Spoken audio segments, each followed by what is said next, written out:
खैबर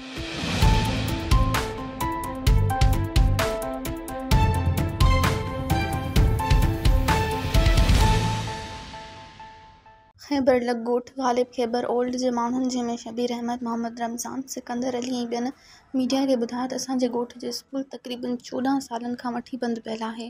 जॾहिं त स्कूल जी नई बिल्डिंग ठही रास थी पर ॿारनि जी तालीम शुरू नाहे थी सघी। हिननि वधीक ॿुधायो त हिन स्कूल में शुरू में 2 स्कूल जा उस्ताद ॿाहिरि खाईंदा हुआ, जेके आहिस्ते आहिस्ते स्कूल में बि अचणु ॾिनऊं ऐं तंहिंखां पोइ स्कूल जी हालति ज़ुबू थी वई आहे। हितां जे ॻोठ जा मुअज़िज़नि जे स्कूल खोलाइण जी दिलचस्पी न हुअण करे स्कूल बंदि थी वियो। हितां जा ग़रीब मिस्कीन ॿारड़ा माल चारण ते मजबूर आहिनि।